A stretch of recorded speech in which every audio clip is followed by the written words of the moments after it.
देश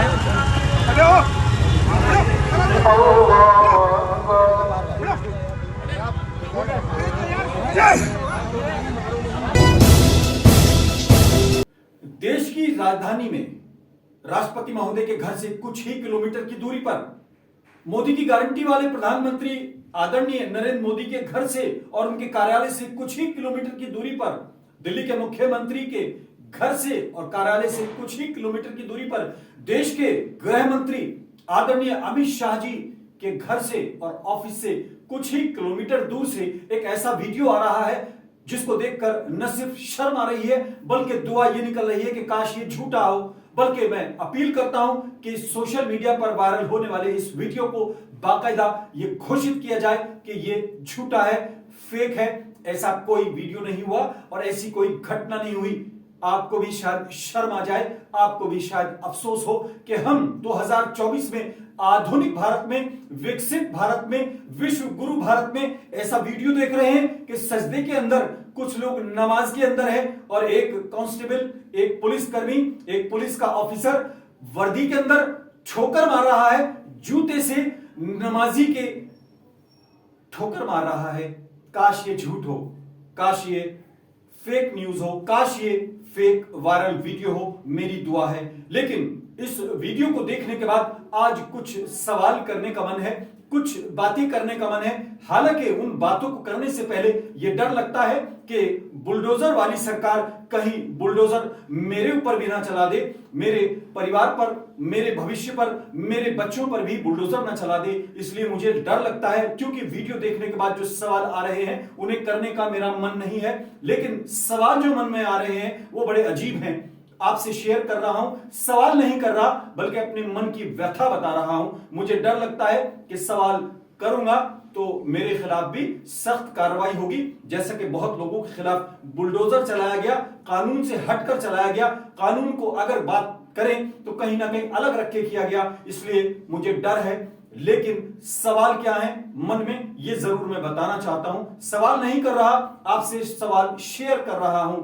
ये मोदी के गारंटी वाले देश के अंदर, राजधानी के अंदर किस गारंटी के तहत ठोकर मारी गई, किस बात के तहत ठोकर मारी जा रही है? ये वो गारंटी है जो कि आज भी गाजियाबाद से लेकर मुरादाबाद की तरफ जाने वाले नेशनल हाईवे को भारी वाहनों के लिए बंद कर दिया गया है, सड़क को बंद कर दिया गया है। आसपास के तमाम शहरों में, चाहे वो गजरोला, हापुड़ या फिर अमरोहा या कोई और शहर हो, वहां पर महाशिवरात्रि की वजह से सड़कें बंद है। लेकिन कुछ मिनट की नमाज के लिए सड़क पर नमाज पढ़ने वाले नमाजियों के ठोकर मारने वाले इस पुलिसकर्मी से कैसे मैं पूछूं कि ये कौन सी गारंटी है? ये सबका साथ सबका विकास है या फिर कुछ आपकी मानसिकता का एक परिचय है? ये बहुत बड़ा सवाल था, लेकिन मैं सवाल करने की हिम्मत नहीं कर रहा। मुझे डर लगता है, इसलिए इस सवाल को मैं आपसे वापस लेता हूं, अपने दिल में छुपा लेता हूं। ये सवाल मैं बिल्कुल नहीं कर रहा कि ये कौन सी गारंटी है। ये 2024 के चुनाव से ठीक पहले मोदी की गारंटी की बात हुई है, इसलिए मैं इस सवाल को पीछे रख देता हूं, मैं नहीं पूछ रहा। एक ट्रेंड और चला था अभी 2 दिन पहले, ट्विटर पर भी चला था, बल्कि अब एक्स हो गया है, और सोशल मीडिया पर तमाम पॉलिटिशियंस ने, जेपी नड्डा साहब ने, तमाम बड़े बड़े नेताओं ने यह कहा था कि मैं भी मोदी का परिवार, मेरा भी परिवार। आदरणीय प्रधानमंत्री महोदय ने भी एक बहुत शानदार नारा दिया जिसको मुझे भी पसंद करना पड़ा। मैं भी पसंद करता हूं कि पूरा देश मेरा परिवार है। लेकिन मेरा परिवार कहने वाले लोगों से मैं ये सवाल पूछना चाहता हूं, ये कैसा परिवार है? एक तरफ तो कांवड़ियों के लिए पूरी सड़कें बंद हो जाएंगी, अगर बात करें दिल्ली से लेकर हरिद्वार तक बंद हो जाएगा। आज की तारीख में, आज जिस दिन ये वीडियो वायरल हो रहा है उस दिन भी महाशिवरात्रि की वजह से बड़े बड़े रोड्स बंद हैं, नेशनल हाईवे बंद है, और इंद्रलोक के अंदर, देश की राजधानी के अंदर चंद मिनट की नमाज के लिए नमाजियों के नमाज के दौरान ठोकर मारने की घटना के बाद लगता है कि ये परिवार कुछ अलग हैं, ये परिवार कुछ अलग हैं। सवाल करते करते मुझे फिर ख्याल आया कि बुलडोजर चल जाता है, कार्रवाई हो जाती है, लोगों के परिवार बर्बाद कर दिए जाते हैं, इसलिए मैं इस सवाल को भी नहीं पूछूंगा। मुझे लगता है कि मेरा भी परिवार ऐसे ही जिएगा और ये सवाल मन में रख लूंगा। लेकिन आज बड़ी तल्ख बात कहना चाहता हूं। मैं आज सत्ता से कोई सवाल नहीं करना चाहता। मैं उन लोगों से कोई सवाल नहीं करना चाहता जिनका दावा है कि कानून सबके लिए बराबर है, जो ये कहते हैं कि पुलिस सबके लिए बराबर काम करती है। अगर डीजे बजता है तो पूरे घर की खिड़कियां हिल जाती हैं, बर्तन हिल जाते हैं, उससे कभी नॉइस नहीं होता, नॉइस पॉल्यूशन नहीं होता। अजान से पॉल्यूशन की खबरें मैंने भी बहुत पढ़ी हैं। लेकिन आज मैं पुराने सवालों पर, सत्ता से किसी सवाल पर बात नहीं करना चाहता। मैं बड़े अदब के साथ, बड़े डर के साथ, बड़े भय के साथ, सबके साथ सबके विकास की बात को स्वीकार करते हुए कोई सवाल नहीं करना चाहता। लेकिन विपक्ष से, खास तौर से उन लोगों से जो कि माइनॉरिटीज के नाम पर, मुसलमानों के भले के नाम पर राजनीति करते आए हैं, मैं आज उनसे पुराने सवाल भी नहीं करना चाहता।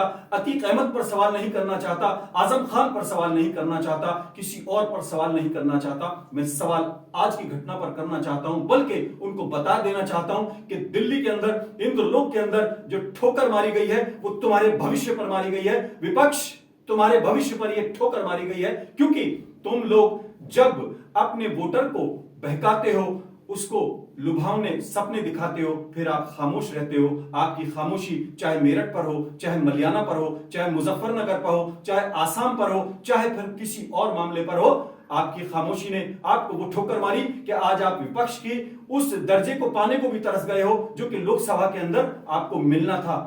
ये ठोकर इंद्रलोक के अंदर नमाजियों पर नहीं, बल्कि उस भरोसे पर है, उस विपक्ष पर है, उस तमाम चीजों पर है जो कि संविधान में सभी को बराबरी का, सुरक्षा का, मूलभूत अधिकारों का अधिकार दिया गया है। उस गारंटी पर यह ठोकर है। ये ठोकर किस किस पर है, आज वो तमाम लोग अपने गिरेबान में झांके। आदरणीय हमारे इमाम बुखारी साहब भी सोचे, क्योंकि वो अपीलें तो जारी करते थे, लेकिन कुछ दिनों से वो भी कहीं गुमनाम जी रहे हैं। और भी तमाम लोगों से ये सवाल है, विपक्ष से खास तौर से सवाल है, अखिलेश यादव से सवाल है, तेजस्वी यादव से सवाल है, लालू यादव से सवाल है, राहुल गांधी से सवाल है, और प्रियंका गांधी से और सोनिया गांधी जी से भी सवाल है कि ये देखें कि वो ठोकर उनको कहां लगी है। उनको तो दर्द नहीं होगा, लेकिन उनका जो सबसे बड़ा वोट बैंक, जिसको उन्होंने बैंक बना दिया है, उसके ये ठोकर मारने के नाम पर जो नमाजियों के ठोकर मारी गई है, इस पर उनका क्या रिएक्शन है, उनमें हिम्मत हो तो ये जरूर बताएं, और ये बताएं कि आखिर ये कब तक होगा। आज सिर्फ एक सच आपसे शेयर करना चाहता हूं जो मेरे मन में आ रहा है। ये ठोकर नहीं, बल्कि ये एक टेस्ट होता है। हर कुछ दिन के बाद, 2-4 महीने के बाद एक टेस्ट किया जाता है, ताकि ये देखा जाए कि माइनॉरिटी का जज्बा, माइनॉरिटी के अंदर हिस्स, माइनॉरिटी के अंदर एक भरोसा है या खत्म हो गया है। उसके बाद कुछ लोग उभरते हैं, कुछ लोगों को जेल में डाल दिया जाता है, फिर मैनेज कर लिया जाता है, कुछ लोगों को सस्पेंड कर दिया जाता है, कुछ लोगों को सस्पेंड करने के नाम पर साइड में बिठा दिया जाता है, लेकिन बाद में फिर वो सामने आ जाते हैं। दिल्ली की घटना पर दिल्ली की पुलिस क्या कह रही है, जरा आप ये सुन लीजिए। कार्रवाई की जाएगी। अभी सभी से यही अपील करता हूँ कि इसमें हमें शांति बनाने की जरूरत है और माहौल खराब होने की कोई जरूरत नहीं। दोषी अधिकारी के खिलाफ दोषी अधिकारी सस्पेंड कर दिया गया था, फिर एक्शन ले लिया गया, सस्पेंड करके एक्शन और लिया जाएगा। सस्पेंशन हो चुका है। कितने जी हाँ, बिल्कुल इसी तरीके से लाइन हाजिर करना, सस्पेंड करना और कुछ दिन के लिए उस शख्स को पर्दे से हटा देना, ये आज का नहीं, बहुत पुराना खेल है। नाम बताऊंगा तो बहुत लंबी फहरिस्त हो जाएगी। मलियाना, हाशिमपुरा, दिल्ली, तमाम वो चीजें दिल्ली के अंदर जो हुआ वो आपने देखा। मस्जिदों के मीनारों को जलाया गया, मजारों को जलाया गया। सस्पेंशन के नाम पर, कार्रवाई के नाम पर क्या हुआ आपके सामने है। ये कुछ दिनों के खेल होते हैं, शाहीन बाग हो या फिर और मामले हो। विलेन कौन बनता है, हीरो कौन बनता है, किसको बचाया जाता है, ये सब आपको याद आ जाएगा। लेकिन माइनॉरिटी से आज मेरा एक मशवरा है, एक मेरा सुझाव है, एक मेरी बात है जो मैं बड़े अदब के साथ कहना चाहता हूं, बड़े दिल से कहना चाहता हूं। इन टेस्टों के अंदर आपको नहीं फंसना है। ये आपको प्रोवोक करने के लिए कुछ बदतमीज लोग, कुछ ऐसे लोग जिनको संविधान में विश्वास नहीं होता, वो करते हैं। दिल्ली पुलिस या देश की पुलिस बहुत शानदार है, बहुत अच्छा काम करती है। ये वही पुलिस है जो कि पूरे देश में जब कांवड़ का दौर होता है तो वो कितने खूबसूरती से उसको मैनेज करती है, या और मामले होते हैं। हालांकि ईद के मामले भी हमने देखे हैं कि बाकायदा उनको मैनेज किया जाता था, लेकिन कुछ साल से आप जो चीज देख रहे हैं, वो बदलाव देख रहे हैं, वो कुछ लोगों की मानसिकता हो सकती है। आपको इसमें प्रोवोक होने की जरूरत नहीं है। शांति बनाए रखना है, कानून अपना काम करेगा, उस काम को करने दीजिए। कोर्ट्स अपना काम करेंगी, उनका भरोसा रखिए और देखिए कि दिल्ली पुलिस के इस आरोपी के खिलाफ क्या कार्रवाई होती है, या सिर्फ इसके खिलाफ कुछ कार्रवाई करके चीजों को मैनेज किया जाता है। आप नजर बनाइए, कोर्ट का सहारा लीजिए, संविधान का सहारा लीजिए और जज्बाती होने के बजाय शांति से, सब्र से काम लीजिए। इन्नल्लाह मअस साबिरीन पर भरोसा रखते हुए कोशिश कीजिए कि शांति व्यवस्था बनी रहे। जज्बात में बहकर भड़क कर कोई ऐसा काम ना करें जो कि गैर कानूनी हो, क्योंकि आपको कानून में विश्वास रखना है, संविधान में विश्वास रखना है और ये बताना है कि हम आदर्श नागरिक हैं। हम वीर अब्दुल हमीद बनकर, ब्रिगेडियर उस्मान बनकर या एपीजे अब्दुल कलाम बनकर देश की सेवा करना जानते हैं। हम कोई ऐसा काम नहीं करते जिसको एंटी सोशल या एंटी नेशन कहा जाएगा, हमको वो नहीं करना है। शांति बनाए रखें और सब्र से काम लें। देश के कानून पर, देश की सत्ता पर विश्वास रखें। यकीनन कोई ऐसा एक्शन होगा जिससे आपको सब्र भी आएगा और उन दोषियों के खिलाफ भी कार्रवाई होगी। बस इतना जरूर है कि जो असल दोषी हैं उनके खिलाफ कार्रवाई हो, ऐसी कार्रवाई हो कि आइंदा ऐसी घटनाएं ना हो।